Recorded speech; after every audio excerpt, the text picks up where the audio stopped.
I've got Stuart Taylor with me. Stewie's a great bloke, but has a big history here on the Fraser Coast. Stu, for people that don't know, could you give us a bit of your background? Yeah, absolutely, Mac. Thank you so much for inviting me on your podcast. It's just a thing. Yeah. I mean, why label it? Yeah, well, whatever it is, it's a conversation, and 100%. it's a community conversation, and it's probably what you've been best at your whole career is that you talk to people, not at them. You listen, and then you take that information and share it with the community. So why stop that now that you're not in commercial radio? Because you've always been in the community. Keep going. You're doing a great job. Cheers, So if you're asking me about my background, Yep.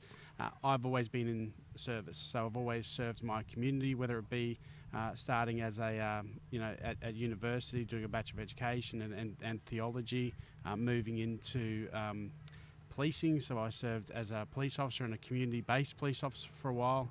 I then moved into police prosecutions, where I worked in the Children's Court, the Coroner's Court, the Drugs Court, and the Magistrates Court, Traffic Court.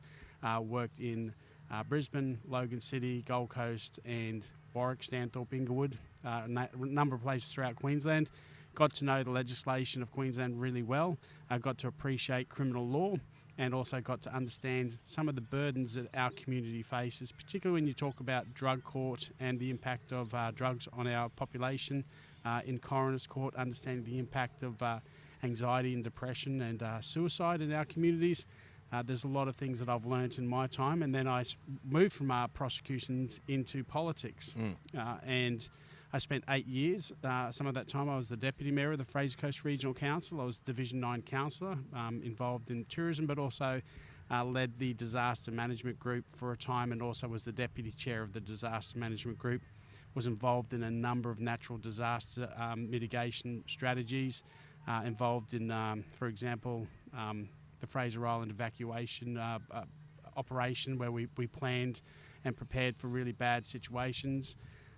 Cyclones, fires, a range of different things. And my last, the last time I was sitting on council for the last 3 months, I was in the COVID response, pandemic response, local disaster management group, dealing with the pandemic just as it was starting. So that was a really hard time. I know as a broadcaster, I was trying to bring people correct information, wanted to keep people safe.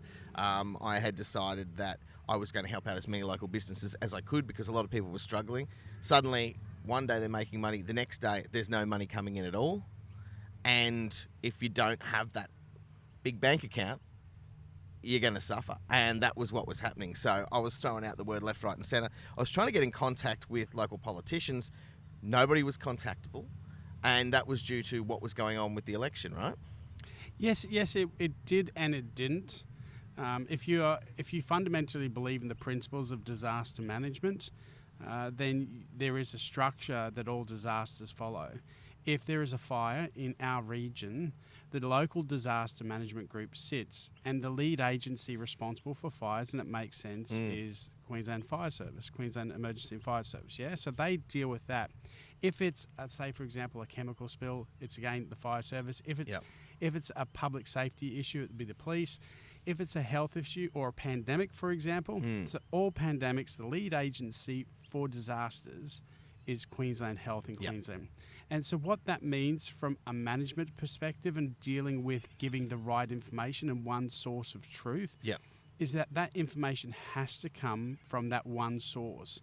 So it's really, in some ways, it's irresponsible for a councillor or a politician or even the CEO of a council to come out and start making statements that don't reflect what the Queensland government or the Queensland Health are trying to communicate. Fear is a dangerous commodity to have in your community.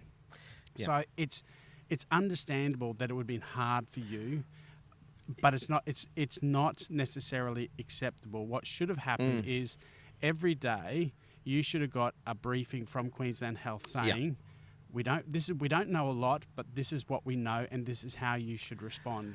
That's it. I think also these messages would have been taken by our local public a lot better if they'd come from the mouths of the mayor, the deputy mayor, because they can be the same message, but we know this person, we trust these people. You know, it feels like it relates more to our community than somebody that we don't know. And I think everybody had a feeling of abandonment for quite some time. I know I certainly did as a broadcaster. I was like, where is everybody? What's going on? Look, if I look at the Queensland government's response to the COVID crisis and the COVID emergency, Yeah. I would say that 90% of the stuff they've done has been right. Okay, that's where I sit Yep. at the moment. 90%, 10% has been, in my view, not done well, or things that I disagree with. Sure. And probably 5% of that I vehemently disagree with. And I guess that's where I situate myself. And the one thing that I really am strong on in relation to disaster management is there has to be one source of truth. And you need to train your population and your community to go to that information. And what concerns me is when you see the Premier of Queensland provide more richer content, more up-to-date content, and is the first to release content on her Facebook page before Queensland Health does. That, to me, if you look at the principles of the Disaster Management Act and how we respond, and that there is a lead agency to everything, effectively, if you're being true to that, the Premier's page would simply direct people to the Queensland Health page. That's about votes, though, Stu. You know that. Yeah, and I guess I would rather lose an election and hold to the principles of the Disaster 100%. Management Act than to compromise that. That's right. Because when you're talking about disasters, what you're trying to do is mitigate the loss of life, the loss of property, and the loss of income to your community. Absolutely. And you want them to feel safe and secure, and that if a disaster happens, if there's a cyclone, you know where to go. You go to the Bureau of Meteorology. You check the warnings on there. You don't necessarily go to the Mayor's Facebook page, but if you do, you should have a direct link to. That's right. And that's what I think you see with our Mayor is that he does give people information, but directs them to the right source. And I think if we're talking about how we can do things better in the future.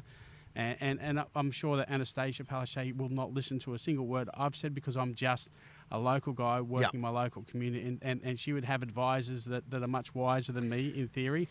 But I think, and I've said this, and I don't try to be critical for the sake of being critical, but to me, you have to have one source of truth, and the moment you sully that, it becomes very problematic. And let me tell you that if in 2024, if people are trained to go to the Premier's Facebook page to get their information, and then she's no longer the Premier, or if tomorrow she resigns, then people have to retrain themselves to where to get that information. It's problematic, absolutely. And that is somebody putting themselves in a position of godlike status. I wouldn't go that far. I would. That is somebody who is putting themselves in that position. You come to me, you come to me, you come to me, I can do it. And some of the older people that I've talked to, including family members, have gone, well, she's kept us safe, by keeping the borders closed and all the rest of it. And that seems to be the through line that we get all the time. Yeah. Now, I'm not going to debate that part of it. All I'm going to say is that is somebody putting themselves in that position. It's a community effort, and we have to be mindful of that. And we have to go, it's not just her, it's a whole group of people working together to do this. She's not the saviour, okay? There's no such thing. Yeah, absolutely.